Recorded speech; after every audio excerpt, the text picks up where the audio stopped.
ఆదికాండము 2వ అధ్యాయము 16వ వచనం. మరియు దేవుడైన యెహోవా ఈ తోటలోనున్న ప్రతి వృక్ష ఫలములను నీవు నిరభ్యంతరముగా తినవచ్చును. అయితే మంచి చెడ్డల తెలివినిచ్చు వృక్ష ఫలములను తినకూడదు. నీవు వాటిని తినుదినమున నిశ్చయముగా చచ్చెదవని నరునికి ఆజ్ఞాపించెను. ఈ యొక్క వచనాన్ని కానీ మనం గమనిస్తే ఇక్కడ దేవుడు ఆదాముకు చాలా స్పష్టంగా చెప్పాడనమాట. ఈ తోటలో ప్రతి వృక్ష ఫలాన్ని నువ్వు నిరభ్యంతరంగా తినొచ్చు. అయితే మంచి చెడ్డల తెలివినిచ్చు వృక్ష ఫలములను మాత్రం తినకూడదు. వాటిని తినుదినమున నిశ్చయముగా చచ్చెదవు అని చాలా స్పష్టంగా దేవుడు ఆదామునకు చెప్పినట్టు యొక్క వచనంలో మనం గమనించవచ్చు. అయితే చాలామంది సహోదరులు అడిగేటువంటి ప్రశ్న ఏంటంటే, అసలు దేవుడు ఎందుకు ఈ మంచి చెడ్డల తెలివినిచ్చేటువంటి ఈ వృక్షాన్ని తోటలో పెట్టాడు? అసలు సమస్య అంతటకు ఈ చెట్టే కదా కారణము. ఈ చెట్టే కానీ తోటలో లేకపోతే అసలు పాపం అనేదే ఉండేది కాదు కదా. ఎందుకు దేవుడు ఈ మంచి చెట్టుల తెలివినిచ్చేటటువంటి ఈ వృక్షాన్ని తోటలో పెట్టాడు అని అడుగుతుంటారు. చూడండి, ఈ యొక్క ప్రశ్నను మనం పరిశీలిద్దాం. అయితే మొట్టమొదటిగా మనం గమనించాల్సిన విషయం ఏంటంటే, దేవుడు సర్వాధికారి. సర్వాధికారి అంటే ఆయనకు ప్రతి దానిపైన అధికారం ఉన్నది. ఆయన చేసేటటువంటి దానిని నువ్వెందుకు ఇలా చేస్తున్నావు అని ప్రశ్నించేటువంటి హక్కు ఎవ్వరికీ లేదనమాట. మనం దేవుణ్ణి ప్రశ్నించలేం. నువ్వెందుకు ఇలా చేసావు, ఈ చెట్టును ఎందుకు పెట్టావు ఈ తోటలో, నువ్వు పెట్టకుండా ఉండాల్సింది కదా అని ప్రశ్నించేటటువంటి ఆ హక్కు ఏ మనిషికి లేదు. దేవుడు సర్వాధికారి అన్నటువంటిది మొట్టమొదటి సత్యం. రెండవ విషయం ఏంటంటే, దేవుడు చేసిన సృష్టి అంతా కూడా మంచిదే. దేవుడు చెడు అన్నటువంటి దానినే సృష్టించలేదు. ఈ మంచి చెడుల తెలివినిచ్చేటువంటి ఆ వృక్షము కూడా మంచి వృక్షమే, అదేం చెడు వృక్షం కాదు. ఎందుకంటే మనం ఆదికాండం 1వ అధ్యాయంలో కానీ మనం చూస్తే, ఆదికాండం 1వ అధ్యాయం 31వ వచనంలో చూస్తే, దేవుడు తాను చేసినది యావత్తును చూచినప్పుడు అది చాలా మంచిదిగా నుండెను. అస్తమయమును ఉదయమును కలుగగా 6వ దినమాయను. కాబట్టి 31వ వచనంలో ఏముంది? ఆదికాండం 1వ అధ్యాయం 31వ వచనంలో దేవుడు తాను చేసినది యావత్తును చూసినప్పుడు అది చాలా మంచిదిగా నుండెను. కాబట్టి దేవుడు ఈ సృష్టిలో చేసిన ప్రతి ఒక్కటి కూడా మంచిగానే చేశాడు. చెడు అనేటువంటి దాన్ని దేవుడు సృష్టించలేదు. కాబట్టి ఈ మంచి చెడులా తెలివినిచ్చేటువంటి ఆ వృక్షము కూడా మంచి వృక్షమే. మనలో చాలామంది అసలు ఈ సమస్యకు కారణం ఈ చెట్టే అని చూస్తుంటాం. కానీ వాస్తవంగా సమస్యకు కారణం ఆదాము, హవ్వ, సర్పము, సాతాను. వీళ్ళు నలుగురు అసలు వాస్తవంగా ఇక్కడ ఈ సమస్యకు కారణము. ఆదాము, హవ్వ, సర్పము, సాతాను. అయితే మనం ఏం చేస్తుంటే చెట్టుతో సమస్య ఉందంటాము. చెట్టుతో కాదు సమస్య ఉంది వీళ్లతో అన్నమాట.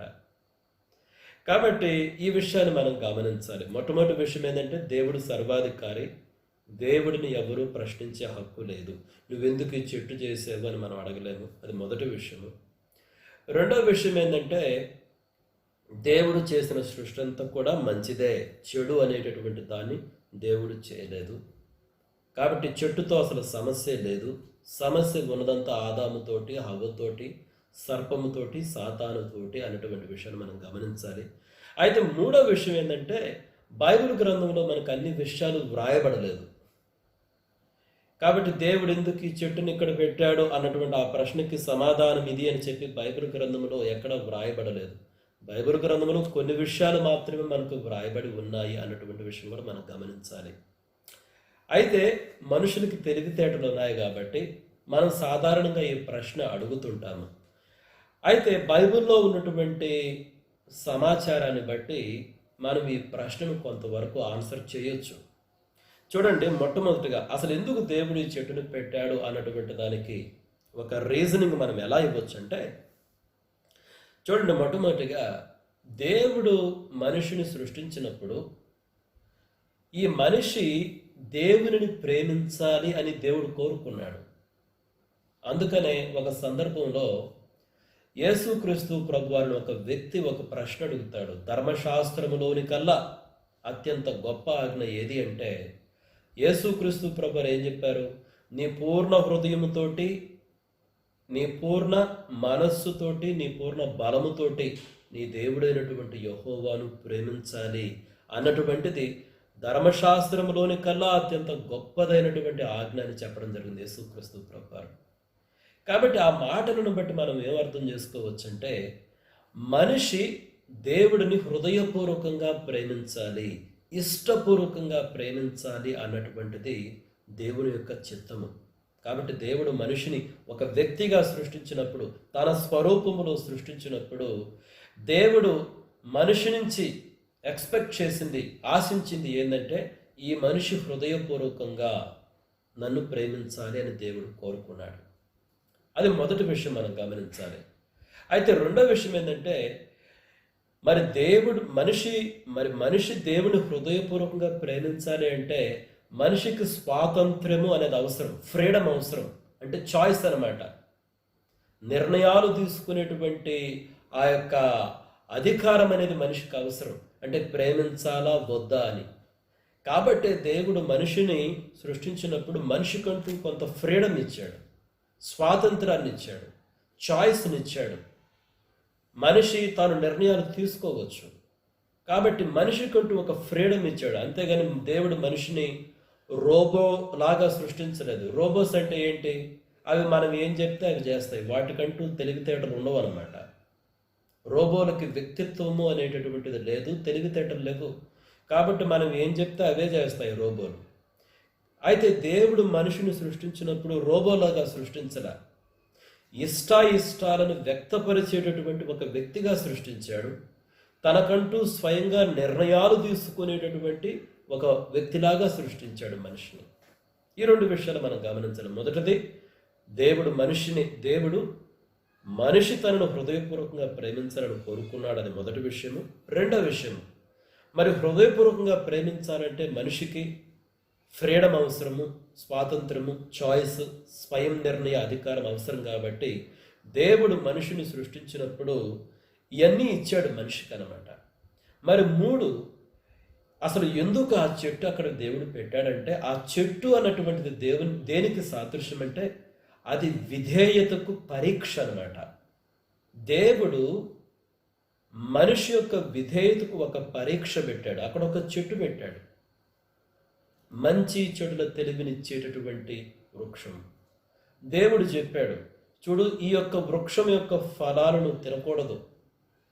ఈ తోటలో ఇంకా ఎన్నో చెట్లు ఉన్నాయి. ఏ చెట్టు ఫలాన్నైనా నువ్వు నిరభ్యంతరముగా తినవచ్చు అని చెప్పాడు. చాలా స్పష్టంగా చెప్పాడు. చూడు, ఈ తోటలో ఎన్నో చెట్లు ఉన్నాయి, ఏ చెట్టు ఫలములనైనా సరే నువ్వు నిరభ్యంతరంగా తినొచ్చు అని చెప్పాడు. అంటే ఏమి చేయొచ్చో చెప్పాడు, ఏమి చేయకూడదో చెప్పాడు. అయితే ఈ తోట మధ్యలో ఉన్నటువంటి ఈ మంచి చెడుల తెలివినిచ్చేటువంటి ఈ చెట్టు యొక్క వృక్ష ఫలాలను నువ్వు తినకూడదు, తినేటటువంటి దినాన నువ్వు తిన్నావంటే చనిపోతావు అని చెప్పాడు. అంటే దేవుడు చెప్పకుండా దాచిపెట్టలేదు, చాలా స్పష్టంగా చెప్పాడు. నువ్వేం తినొచ్చు చెప్పాడు, ఏం తినకూడదు చెప్పాడు. అంటే ఒక పరీక్ష మనిషికి. ఇప్పుడు మనిషి ఆ చెట్టు ఫలాలను తినకుండా ఉంటే అది దేనికి సాదృశ్యం అంటే, దేవుని పైన ఆధారపడి జీవించడానికి, దేవుని మాటకు విధేయత చూపించడానికి సాదృశ్యం అన్నమాట. నాకు దేవుడు ఏదైతే తినమని చెప్పాడో అవే తింటానులే, దేవుని మాటను నేను నమ్ముతాను, దేవునికి విధేయత చూపిస్తాను, నా హృదయపూర్వకంగా దేవునిపై ఆధారపడి బ్రతుకుతాను. అదే ప్రేమ, అదే దేవుడు కోరుకుంది. అయితే మనిషి ఆ విధంగా నిర్ణయం తీసుకోలేదు. మనిషి ఇంకొక డైరెక్షన్లో పోయాడు. దేవునికి అవిధేయత చూపించాడు, దేవుని మాటను తిరస్కరించాడు. మరొక మాటలో చెప్పారంటే దేవునిని హృదయపూర్వకముగా ప్రేమించడానికి ఇష్టపడలేదు మనిషి. నా సొంత తెలివితేటలతో బ్రతుకుతాను, నేనే నా జీవితానికి రారాజుని, నేనే నా యొక్క జీవితం అనేటువంటి ఈ పడవకు నావికుడను, అధిపతిని నేనే అనుకున్నాడు మనిషి. మరొక దారిని వెళ్ళాడు అనమాట. కాబట్టి ప్రియమైన మిత్రులారా, ఈ tree of knowledge of good and evil, మంచి చెడుల తెలివినిచ్చేటువంటి ఈ వృక్షం ఏంటంటే అది మనిషి యొక్క విధేయతకు పరీక్ష అన్నటువంటి విషయాన్ని మనం గమనించాలి. Right, I hope what I have said, నేను ఇప్పుడు చెప్పినటువంటిది మీకున్నటువంటి ఆ డౌట్ని క్లారిఫై చేసింది అనుకుంటాను. చాలామంది అడుగుతుంటారు, ఎందుకు ఈ చెట్టు, అసలు ఈ చెట్టు దేనికి సాదృశ్యము? చెట్టు చెడు చెట్టు కాదు ప్రియమైన మిత్రులారా, చెట్టు మంచి చెట్టే. ఎందుకంటే దేవుడు తన సృష్టిలో అసలు చెడు అనేటటువంటి దాన్ని సృష్టించలేదు. సమస్య చెట్టుతో లేదు, సమస్య ఉన్నదంతా మనిషితోటి, ఆదాముతోటి, హవ్వతోటి, సర్పంతోటి, సాతానుతోటి. అయితే మనిషి మాత్రం దేవుడు పెట్టినటువంటి పరీక్షలో ఫెయిల్ అయ్యాడు. ఫెయిల్ అయ్యాడంటే దేవుడు మనిషి తనకు విధేయత చూపించాలనుకున్నాడు, కానీ విధేయత చూపించడం ద్వారా ఇష్టపూర్వకంగా దేవుని ప్రేమించాలనుకున్నాడు. అది దేవుడు మనిషి నుంచి ఆశించింది. అయితే మనిషి మాత్రము దేవునికి అవిధేయత చూపించాడు, దేవుని మాటను తిరస్కరించాడు. నా జీవితానికి నేనే రారాజుని అనుకొని నా ఇష్టం వచ్చినట్టు బ్రతుకుతానని చెప్పి వేరే దారిలో వెళ్ళిపోయాడు అనమాట. కాబట్టి ఈ చెట్టు మంచి చెడుల తెలివినిచ్చేటువంటి చెట్టు విధేయతకు పరీక్ష అన్నటువంటి విషయాన్ని మనం గమనించాలి.